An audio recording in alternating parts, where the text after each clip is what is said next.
Welcome back to the pod. We have our track and field coaches here today, Jason Drake and Gary Newell, also known as JD and Gary because they are our neighbors in the hallway.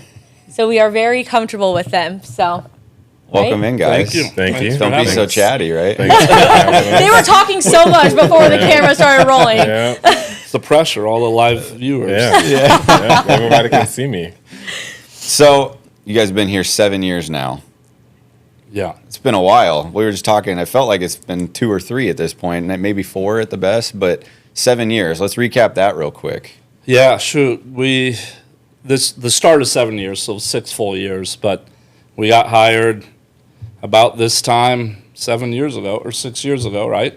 Yeah. And I think it feels a little different because we did get that COVID shutdown where I feel like we lost 2 years. So it does kind of feel like 5 because we just really got brought to a halt for a while there and had to kind of rebuild from that.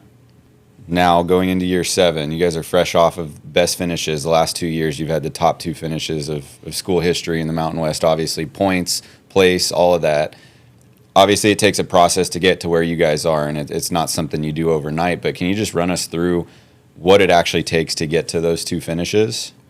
Yeah, probably. I think at some point, a couple weeks ago, Gary and I were literally saying this summer kind of felt like not as busy as summers have been in the past. I think finally just us, understanding the university and the system and the challenges we have and how to try to navigate some of those. I think this summer we kind of were able to finally sneak away a little bit. I know Gary went on a little trip somewhere in there. Finally got his honeymoon in, so that's how the coaching world goes. You have to wait till the season's over for those things. Sorry to the wives out there. But yeah, it's definitely been a process. We got hired here. I was fortunate to get Gary. We've had a lot of our staff together through this time, and I think that was what really helped us have some of our finishes the last couple of years was having a stable staff where we're not having to start over with people. We had one addition last year when we lost Audra, but Gary's been here with me since the beginning. When I convinced him to come over here to the Valley, and so that's been a big part of it is keeping our staff together. But that our first right before COVID shut down was our first season here, and can you remember, Gary, what did we finish indoors that year? We were dead last. We had scored 9 points at the indoor conference championship meet. So it was rough. And then it got a little worse with COVID. So we were starting from scratch and building up. And 2 years ago, we scored 139 points at the outdoor championships. The most the team had ever scored here was 90, third place finish. And then again this past year, we scored 94 points, again, being third place. And then, of course, having the run of Sierra this year at the NCAAs, where our team finished, our women's team, 24th at the NCAAs. And Sierra got a big win, which obviously drove that number immensely for us to do that as a team or, with Sierra. From a coach's perspective, what's that like to see Sierra go on and win a national championship? Yeah, I think we've always known she was extremely talented. It just takes time for young athletes to get confidence and things. And I remarked with Coach Joe, they returned from the Zurich Diamond League final a couple days ago, which is one of the biggest meets, in the world, where she finished 5th there. I think she ended up the season ranked 9th in the world, which is a pretty big deal. But when we were sitting at the conference meet where she struggled and didn't even make the final, it was a magical journey from that point on to where she ended up. And we always knew it was in her, but sometimes it just takes athletes, it just takes a while to figure things out. And that's why most of our events are dominated by juniors and seniors. Mm-hmm. Anytime you have a lot of youngsters, you do this, and you end up hair like mine, you lose your hair. And so we had a few years of losing our hair. I think I'll let Gary speak to it, but his first couple years, I just kept shaking my hair, and we're in there looking, and his group just the last couple of years has been special with finally getting our sprinters rolling and some relays winning conference, and some of those things. So. Does it make it easier when you roll out a national champion, but to have top 2 finishes, do you find it easier to start recruiting or keep recruiting people to, 1, stay, or to 2, join the team because the finishes are there now, the points are there? I wouldn't say it gets easier, but I would say that you have a little bit more credibility.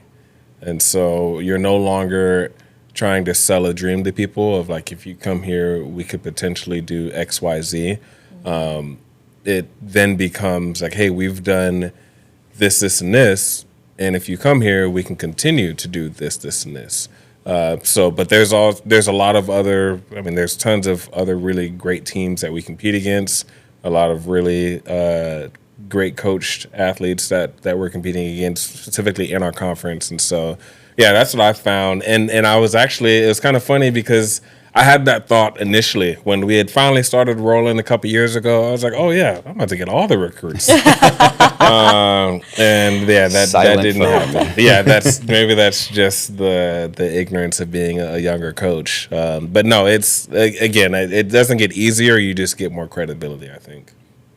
So Gary wasn't the only one that took a vacation this summer. We will circle back to Greece because we do want to hear about Greece. But you took your team to Mammoth for a preseason camp. So tell us what that entails. Yeah. I would like to say it's vacation, but obviously it's not my time. I would probably choose to go with some of my friends versus 26 college kids. But yeah, no, we start the year. We're fortunate enough that when you bring your team in before school starts, you have a little bit of time. And we were able to bring our team in about a week before school starts. We fund the athletes, help them with housing and food when they're here in that time. So a few years back, I kind of talked to our administration about, hey, we're paying for them to be here anyway. Let's go up to the mountains. So we go up to Mammoth. We're able to get some condos up there for basically the same price as if we were keeping them here in town and housing them. And so to get up there where obviously the altitude's a big factor for distance running, but to have high temps of 70 instead of 100 that time of year is great for training. And then anytime you have a chance to throw your new athletes together in a condo right out of the gate, kind of gets that awkwardness out of the way where they get to know each other a little bit. And it's a really nice thing we can do. It's hard that we can't do it with the track team just because they're a spring sport.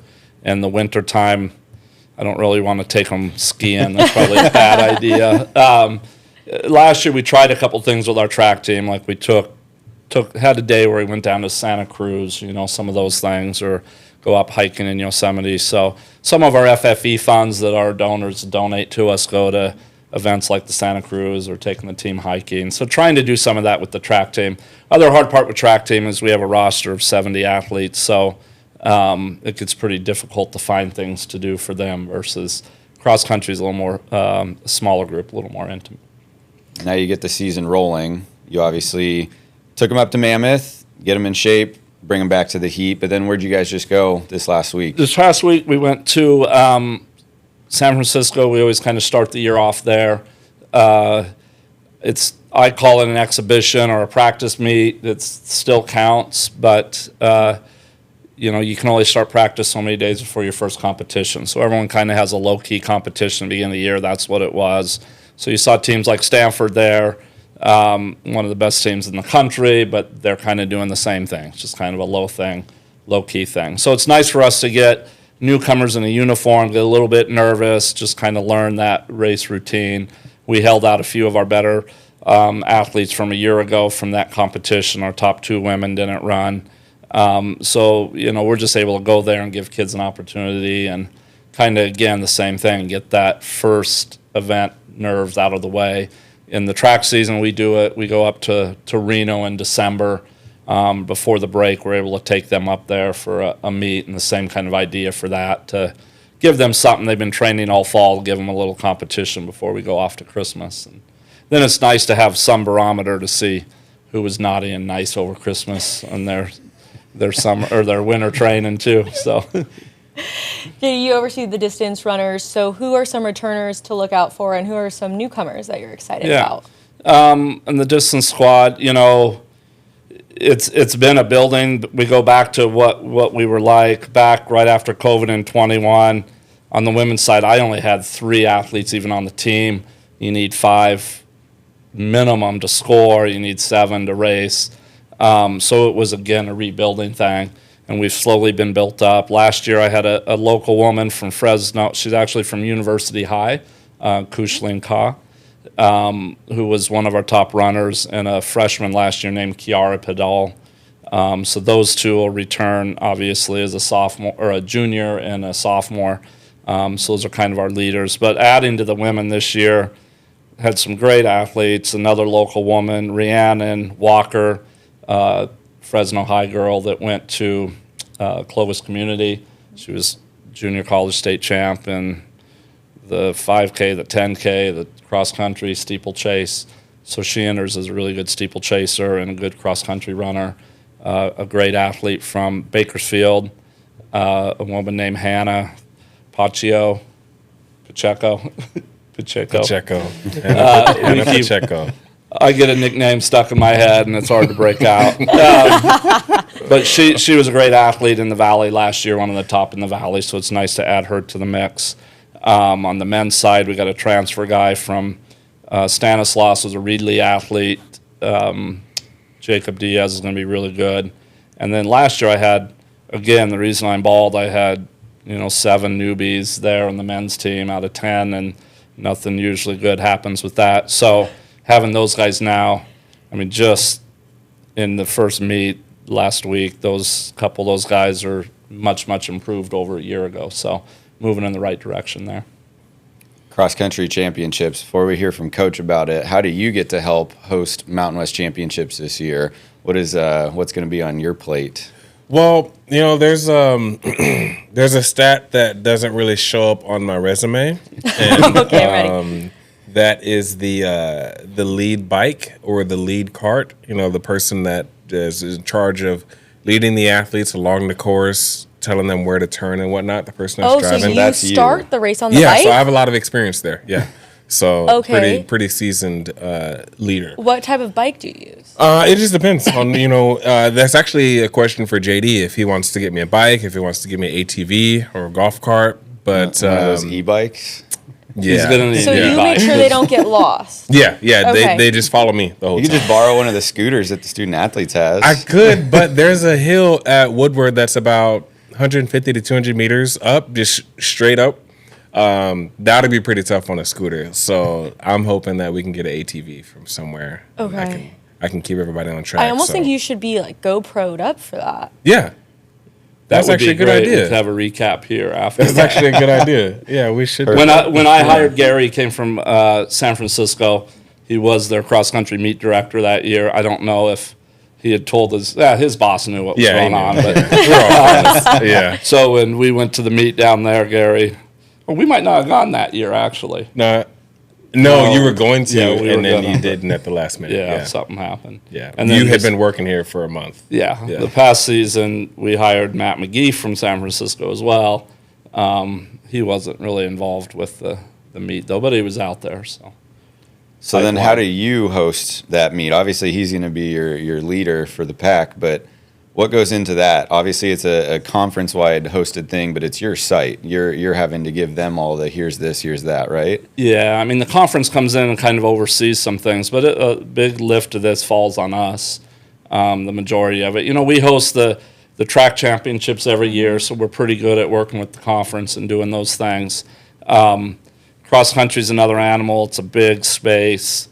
I've purposely kept my mouth shut. I think I have an email in my inbox ready to go that I haven't sent to the facility staff just with some of our things. And we met with them the other day just to get ready. It's kind of letting Shakira in the opening football game kind of wind down before we really dive into what we have to do there. But it'll be a little bit of a lift. The one thing about Woodward Park is they run cross-country races there all year long with the high schools. So it's a pretty good venue for that. It's pretty established, but we haven't hosted the conference since 2014 or something like that. So Will it be that same track that the high schools run, or is it longer, different a little bit? Do you try and mix it up? yeah, no, it's very similar to that, but we run a further distance, so you have to add on a little bit. The women go an extra K, and then the men go 8K, so they go a few thousand more meters. But we'll use the historic. There's been a course there for 30, 40 years for the college men. The women's course 6K was added a few years back, so that's a little different, but it'll be fun to kind of go back to where some of these teams, coaches like me, remember running there back years ago. And it's Halloween weekend, right? It is on Halloween, so we expect people, costume contests and Halloween weekend. Halloween weekend. Halloween weekend. Halloween on a Friday night. What could go wrong? So Leave Gary, that up for interpretation. Gary, you oversee the sprinters and the hurdlers, a little bit of flashy groups, right? Yeah. So talk to us about your groups.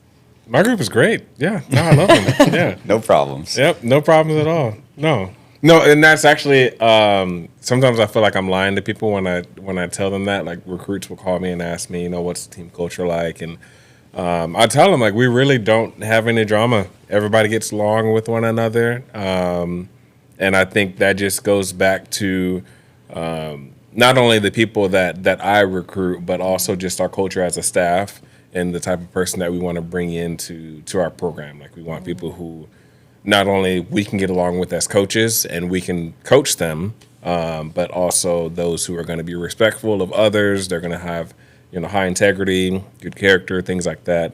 So it leads to a more enjoyable practice and competition experience. But no, it really is great. There's a lot of personalities. I think the biggest thing that I've struggled with though with this group is I thought and still do think that I'm a lot cooler than they think that I am. So like I'll say certain phrases and I'll just try to slip them into the conversation and just keep going, and then they don't let me keep going. Like they'll stop and call me out on whatever it is that I said. Or if we're playing music at practice and I ask them like, hey, what does this mean? Then they look at me crazy. Like I'm just supposed to know what this lyric means. So I'm still learning how to navigate those different situations, and it's basically it's a humbling experience on a regular basis with my athletes. Like we run fast on the track, but those conversations that we have after competitions or after practices, those are very humbling for me. So, yeah.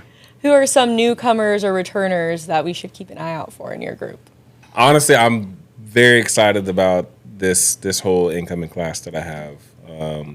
Men and women. Obviously, with the scholarship situation on the men's side, it's a little bit different, but we've got a new guy coming in from Merced, Julian. He's a long sprinter for us that's going to help out our men's 4x4 relay. On the women's side, we've got 4 incoming women from all the way down from Granada Hills, and then a couple of local athletes as well too. So Anaya Brown down in Granada Hills, she's going to come in and help us out in the long sprints. And then we've got a local legend, Zoe Goldsmith, the pride of Clovis North High School. She's going to help us out in our relays. And then Trinity Bailey, she's actually same town as me, down in Tulare. She's going to come in and help us out. She's got a lot of range in the sprint. She can do anything from the 100 up to the 400. JD has some thoughts on what he wants her to run. We'll see. We'll see what happens, though. So Trinity will help us out. And then Breland Newsom, she's somebody who I think is a little bit under the radar. I think she's going to surprise a lot of people. I don't want to say too much because we haven't started training yet, but just in the recruiting process, you learn to look for certain qualities in athletes, and if those qualities can be developed properly, then I think you can get to that situation where you become that diamond in the rough and you surprise a few folks. So I'm excited about really all 5 of them, and of course, our returners from last season helped us have a great year. So complementing those two groups, I think it's going to make for a good season for us. Scheduling wise, going into winter first and then outdoor, I don't know if that's been finalized yet, but it's a little different than a football or a baseball or a soccer schedule where you know who you're going to play and where you got to go. The field doesn't change, the place to go doesn't change. You guys get to kind of pick your schedules, right? You get to go to whatever indoor meets you want. Same thing with outdoor. What goes into that? But then tell us what is on the schedule that you guys might have locked in already. Yeah, our sport's a little weird. When we don't have a director of operations, so it's all of us doing these things, which sometimes is crazy. And so it's hard to make a schedule when right now you still don't even know the dates of certain events, which is a challenge. But probably the best thing we have going for us is being in California. And so we'll always have our 2 home meets that our team does very well at home at the Veterans Stadium. And people like to come compete here, so we can usually get some good teams to come. Indoors is a challenge in that there are no indoor tracks in California. The Nevada track is new, so that helps a little bit getting up there. We can get on a bus, but we found it's almost more expensive to bus and stay in Reno for a few days than fly somewhere. But still, we open up the year after we do a Reno meet in December, then we'll go up to Spokane, Washington. They have a facility. I help organize a few meets up there, so I'm the meet director for a couple meets we host there. Don't ask how that ever got started, but I'm still doing it. We have UCLA, USC, Cal, Stanford, San Diego State, and us in that first January meet up there. So it's all the California big schools heading up to Spokane, which is pretty funny. And then we'll go to Seattle for an event, and then we kind of split our team up. Sprinters like the altitude. That Reno track is fast. So Gary and the field event people will go to Reno, whereas distance runners back to Seattle. And then our conference indoor meet is in Reno. And then we kind of just take a little bit of downtime before our hitters really get going more towards the end of March, beginning of April for outdoors. So kind of our typical schedule, go up to Sacramento, go to Stanford, have 2 home meets, Mount Sac weekend, and then conference. So we're pretty fortunate that everyone in the country comes to California in the spring, and we can literally get on a bus and drive down there, and then staying at home. Anytime you sleep in, I don't know what a home field advantage or any home competition advantage is, but it's immense when you're in your routine. You can stay in your own bed. Those type of things are just important and really help you perform well. So we're lucky in that aspect come outdoors. So you're from the Valley. You've been here for 7 years now. You recruit heavily in the Valley. So what do you like about our fan base here? Well, they're pride of the Valley, right? They're sometimes we don't like them because they're like, what's going on? But when we first got here, some of our alum and stuff were a little grouchy, and we've slowly been reaching out, and I think we've been winning some over. Winning a lot over, which is good, just trying to be out there, trying to be available, try to talk, and I think they want that.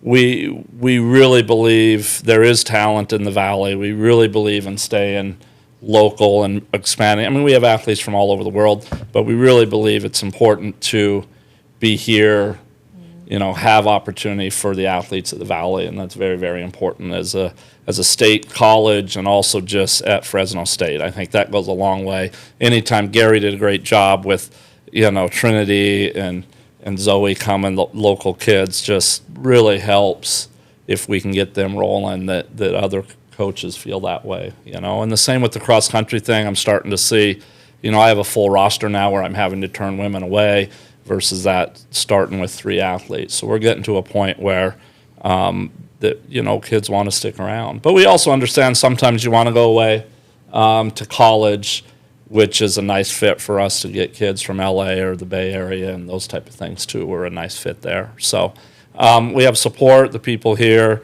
we're able to do some things that we can do just because of the help and support we get from our alum in the Valley. So it's definitely people definitely care about the university for sure, and they care about the track program, and that was actually one of the things that drew me to Fresno State. It wasn't JD didn't really have to do much convincing to get me here, just because there were already certain qualities here that I appreciated, and actually it was funny because a year before him and I ever even met, I was down here recruiting at the state meet, and I went to Chili's on my way out of town back up to San Francisco, and I remember I was sitting there thinking it was interesting because I enjoyed being here, and I was like, man, I could really see myself living in Fresno.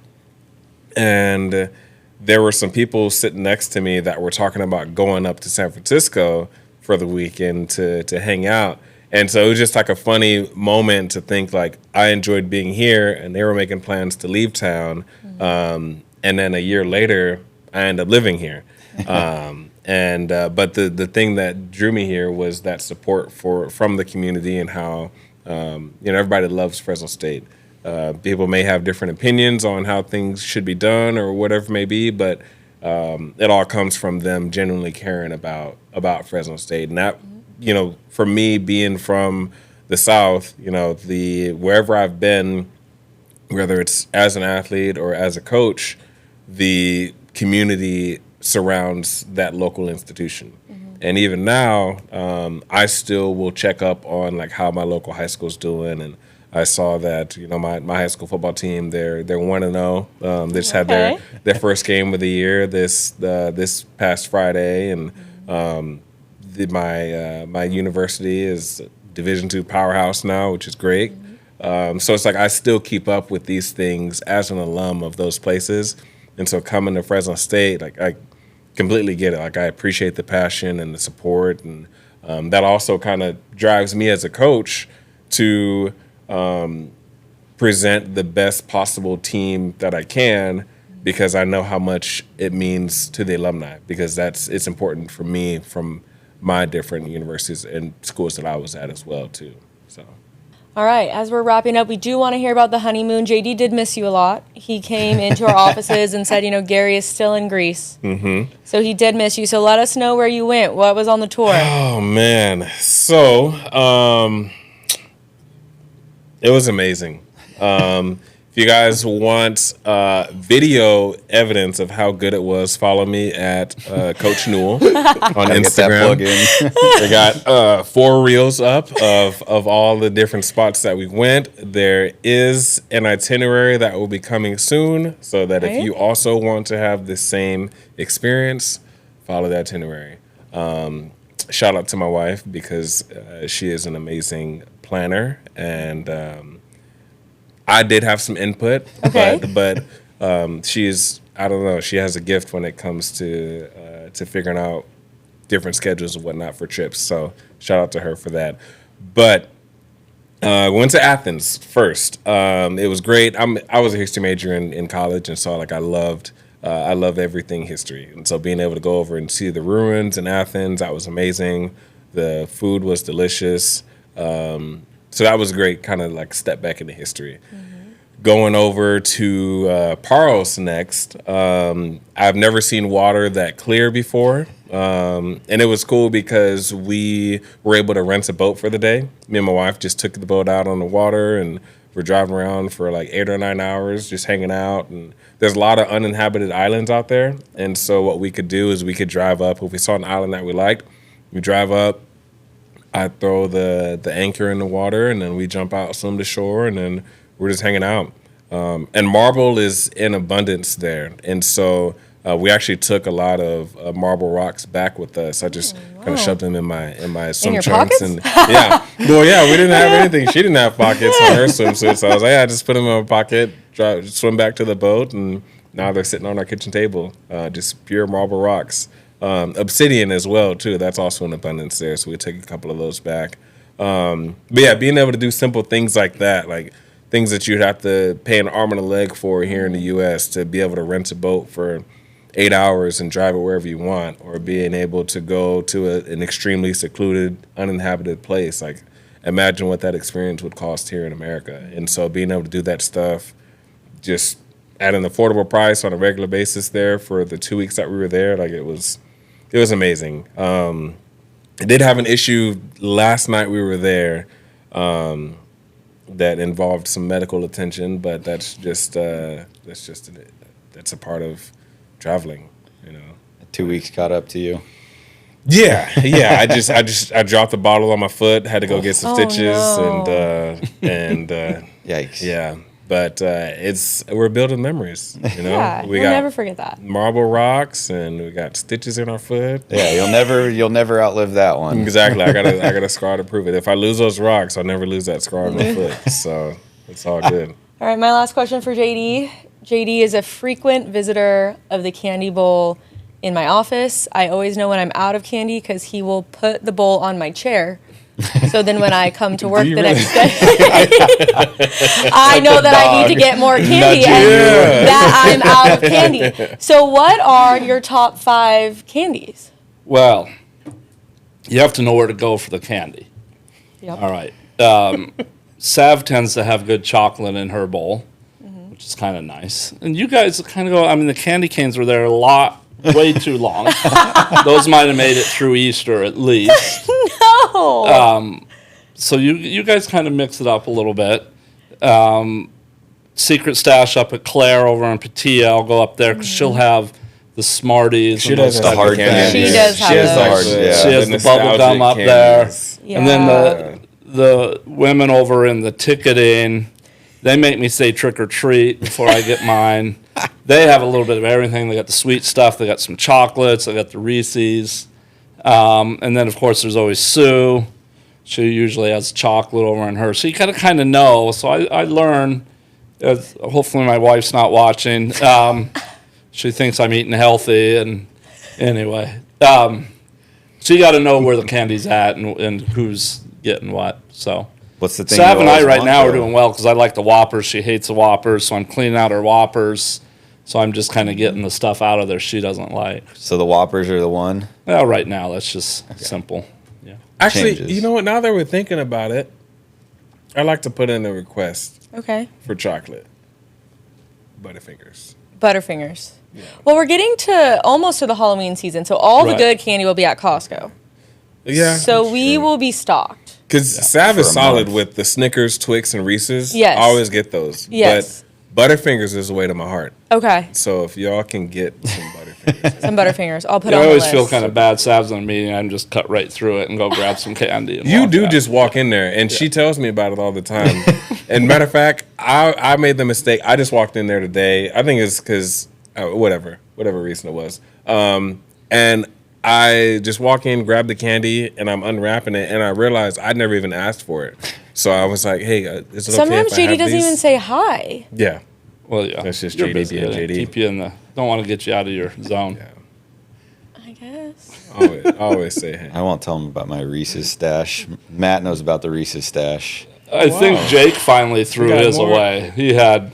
But Jake used to have a lot. Yeah, but it was hard. It was been in there. Yeah, he had like the now and Yeah, later, the you now know, and Laffy laters. Taffy. Yeah, but you know what though, Pop Rocks. Kaylee has some candy in her office too. Yeah, they do. Matter of fact, And she has after mints, this, yeah, she does. She has which some Snickers in there too. that comes in handy. After this, I'm gonna go back over Dual there and get purpose. some now and laters from her office. I will get you Butterfingers though, as a thank you for being on here I today. appreciate that. North Gem that definitely they'll feed you if you're down Hit there. that sweet tooth Yeah. right on the spot. And then someone usually brings donuts. There is like once Yeah. a week. Yeah. So, We have fun on the east side of Cedar. yeah. Yeah. Well, guys, thank you so much for being on today. Thank We you. really Thanks for for having having us. appreciate it. We appreciate you guys. Yeah, Yeah. we'll see you in the office in Yeah. a couple hours probably. Yeah. But We'll see you back over there. Yeah. perfect. Well, you. that's the track coaches, JD and Gary. We appreciate you guys coming on, and we appreciate you guys tuning in. We'll see you next time on the pod.